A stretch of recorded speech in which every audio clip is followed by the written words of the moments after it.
अब इस पूरे तलातुम में क्यों फरमा इन्नल हुसैन मिसबाहुल हुदा व सफीनतुन नजात।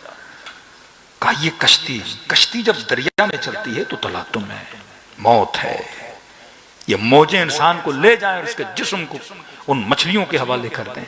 फरमाया इस तलातुम आलम में अगर कोई कश्ती तुझे निजात दे सकती है वो जिक्र हुसैन की कश्ती है। मिसबाहुल हुदा, ये चिराग भी है। मिसबाह कहते हैं लालटीन को। धूप अंधेरा हो, आपने घर जाना है, आपको रास्ते का पता है पर रोशनी नहीं है, तो फरमाया चिराग होगी तो राह का पता चलेगा। हुसैन चिराग भी है। फिर कहा वह सफीनतुन नजात, सिर्फ चिराग नहीं, हुसैन वो कश्ती भी है जो तुझे नजात तक ले जाएगी। आपके पास गाड़ी तो है पर गाड़ी के आगे वाली लाइट्स नहीं है। गाड़ी की स्पीड कितनी भी हो और अंधेरा हो, लाइट्स ना हो, क्या हो जाएगा?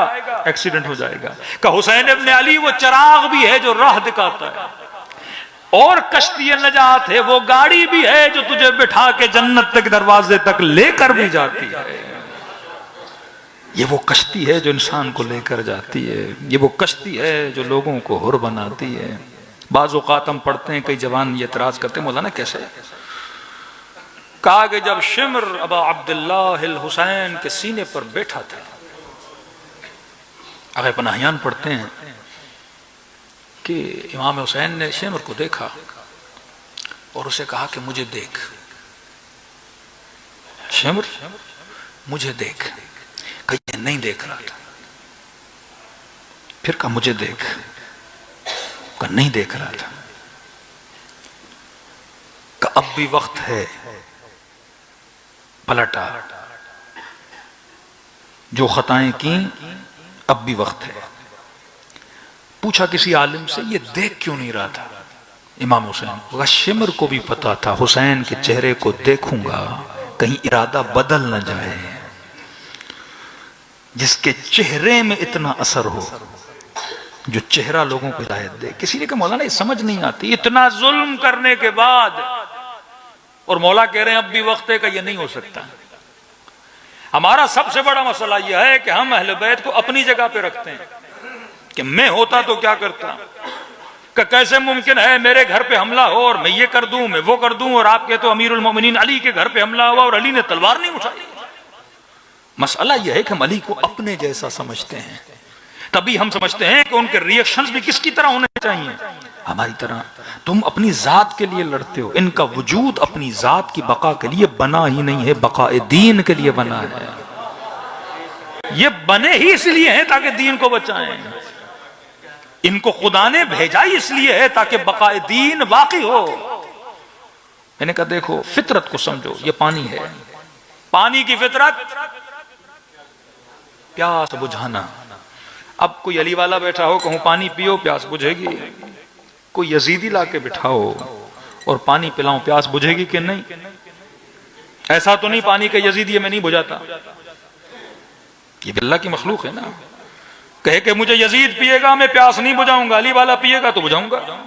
कहेंगे नहीं, इसको यजीदी भी पिए प्यास बुझाएगा, इसको हुसैनी भी पिए प्यास बुझाएगा, क्योंकि इसकी फितरत है प्यास बुझाना, हुसैन की फितरत है हिदायत देना। हुर सामने हो हिदायत दो हुसैन, शिम्र सामने हो हिदायत दो हुसैन। इनका काम है पानी हिदायत पिलाना, अगले का काम है पानी ले या न ले। हुर ने हिदायत ली, इब्न साद ने न ली, जुहैर ने हिदायत ली, शिम्र ने हिदायत न ली। वहां क्रिश्चियन था, हिदायत ली। मैं कभी कभी सोचता हूं अल्लाह कितनी नमाजें पढ़ी होंगी शिम्र ने, कितने हज किए होंगे उमर साद ने। एक तो हमें ये पहलू नहीं दिखाया जाता उमर साद कौन है। हमारे बच्चों के जहन में एक नंबर का शराबी होगा, कबाबी होगा। ये अपने जमाने के मुअज्जिज तरीन अफराद है, मुअज्जिज तरीन अफराद। 60 साल इस बंदे ने नमाजें पढ़ी, हज किए, इबादतें की। मदीने वाले इसके हाथों को चूमा करते थे, एक अब्द साले मानते थे इस बंदे को। वहां से चला शाम पहुंचा। अकीदा गलत था ना कि जो हाकिम हो वो क्या है, खलीफा है। खलीफे की इताअत क्या है, वाजिब है। अमीरुल मोमिनीन कहते थे खलीफा कोई भी बने, जाल हक भी तो था, लोग कहते थे अमीरुल मोमिनीन। अकीदों का बिगाड़, जिनकी जड़ें, जिनकी सृष्टें खराब हों, पहुंचा वहां। क्यों पहुंचा? काब आके में वक्त हैं, इस वक्त आप मोमिनों के अमीर हैं यजीद साहब। 60 साल मैंने अल्लाह की इबादत की है, लोगों की खिदमत की है। कब बताइए, साहबी रसूल का बेटा है, साद इब्न अबी वक्कास, फातिह ईरान। कद देखिए आप अभी भी हाकिम बने हैं, तो हम भी चाहते हैं कि अमरार हुकूमत में, इस्लामी हुकूमत में कोई खिदमत का हिस्सा डालें। मेरे अब्बा ने भी डाला था, तो हम भी चाहते हैं कि हम भी हुकूमत की खिदमत करें। मुझे कोई शौक हुकूमत नहीं है, आखिरी जिंदगी चाहता हूं खिदमत करूं इस्लाम की, दीन की।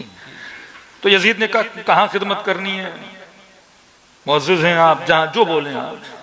तो इन्होंने कहा कि क्योंकि मेरे वालिद की बड़ी मेहनतें हैं फतेह ईरान में, तो लिहाजा वहां की अगर हाकिमियत मिल जाए तो जिंदगी के आखिरी साल में ईरान में तबलीग पे गुजारूंगा, उम्मत की बेहतरी में गुजारूंगा, और वहीं अपना मस्कन इख्तियार करूंगा। यजीद ने कहा कोई बात नहीं। उसी वक्त लिख के दिया कि हम आपको शहर रे की हुकूमत का वाली बना देते हैं। इसकी बदबख्ती कि ये डायरेक्ट अगर शाम से ईरान चला जाता तो बच जाता। बदबख्ती ये कि खत लेके इसने का जरा कूफे से होता हुआ जाता हूं, 4 रिश्तेदारों से मिलता हुआ जाता हूं। कूफे आया, इत्तफाक से इब्ने ज़ियाद भी कूफे आया और कूफे के हालात को कंट्रोल किया। ये सिर्फ निकलने वाला था तेहरान के लिए, तो कहा कि जरा इससे भी मिलता हुआ जाऊं, फिर तेहरान चला जाता हूं। खुदा हाफिज करने के लिए आया इब्ने ज़ियाद के पास। जनाब इब्ने ज़ियाद, कहिए कहां से आ रहे हैं? का शाम से आ रहे हैं। कहां थे? का बस बुढ़ापा आ गया है, जिंदगी के आखिरी लम्हात हैं, दिल है कि इस्लाम की खिदमत की जाए, तबलीग दीन की जाए, तरवीजे दीन की जाए। कहां खिदमत कर रहे हैं? का बस यजीद साहब ने ये लेटर वेटर दिया है, शौक नहीं था हमें, बस दे दिया है। हमारे वाले साहब की बड़ी मेहनतें हैं, ज़ाहिर हम जाएंगे शहर रे में, का जरा दिखाइए। इसका लेटर लिया, इससे लेटर रखा साइड में, का जरा मेरे वाला लेटर भी पढ़ लीजिए। लेटर खुला, उसमें लिखा था कि मैं इब्ने ज़ियाद को तमाम तर इख्तियार देता हूं, ये किसी भी वाली का हुक्म अज़ल भी कर सकता है, जिसे चाहे लगा भी सकता है, मतलब ऑल पावर्स मैंने इसको दे दिए हैं। कहा देखो अब मेरे पास पावर है कि तुम्हें भेजूं न भेजूं। कहा भाई हम तो खिदमत के लिए आए हैं। कहा देखो एक छोटी सी शर्त है, ये तुम्हारा हुक्मनामा मेरे पास पड़ा है, शर्त यह है कि कत्ल हुसैन में शरीक हो जाओ। अल्लाह भी बार बार मौका देता है कि देख आगे न बढ़, ये हुक्मनामा छीन लिया है तो रुक जाइए। इसने कहा हुसैन कहां, हुसैन को कैसे कत्ल करूं? का फिर पड़ा हुआ है, नहीं करना न करो, हुक्मनामा यही है, मेरे पास इख्तियार है, मैं शहर रे का हुक्मनामा तुम्हें दूंगा ही नहीं। घर गया, पूरी रात सोचता रहा। एक तरफ मोहब्बत रे की हुकूमत, एक तरफ नवासे रसूल। तो जहन में वही आया, कम मैं करबला ज्वाइन करूं या न करूं फर्क क्या पड़ता है, हुसैन ने तो वैसे ही शहीद हो जाना है, तो रे की हुकूमत को क्यों छोड़ूं? और कहा कि हुसैन को क्या पड़ी है यजीद के मुकाबले में आने की। ये बातें बाज लोगों ने की, कलियादु बिल्लाह, ये उम्मत में क्या खड़ा कर रहे हैं? फितना खड़ा कर रहे हैं। अगर उम्मत जमा हो गई है तो हुसैन इब्न अली को भी जमा होना चाहिए। तभी का अगर रे की हुकूमत के दाने की तेरे दिल में हवस है तो का फिर हुसैन के दर पे ना आया करो। हवसवास बंदा कभी आशिक हुसैन नहीं बन सकता। एक शहर रे की हुकूमत ने इस बंदे को क्या बना दिया? कातिल इमाम हुसैन बना दिया। खुद आशूरा के दिन इतनी मुलाकातें इमाम हुसैन की किसी के साथ नहीं जितनी अपने साथ के साथ हैं। बार बार आते हैं, पलटा पलटा पलटा। अब मेरा पहला सवाल, जरा सोचिए कितने हज किए हैं इसने, कितनी नमाजें पढ़ी हैं इसने।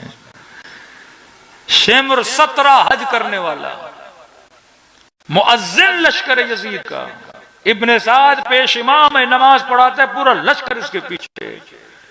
कुछ वो हैं जिन्होंने 60-60 साल नमाजें पढ़ी, रोजे रखे, और उसके मद्दे मुकाबिल एक वहब कल्बी है। मैं सोचता हूं वहब ने नमाजें कितनी पढ़ी होंगी, वहब ने रोजे कितने रखे होंगे। चंद दिन का मुसलमान इनकी 60 साल की नमाजों पे भारी हो गया। चंद दिन का मुसलमान इनके हज और रोजों पे क्या हो गया, भारी हो गया। तभी मासूम फरमाते दुआ किया करो, ऐ खुदा मेरे लम्हों को बरकत अता कर। कभी कभी 70 साल के लम्हे बेबरकत होते हैं, कभी कभी हुर का एक लम्हा उसे जन्नती बना देता है।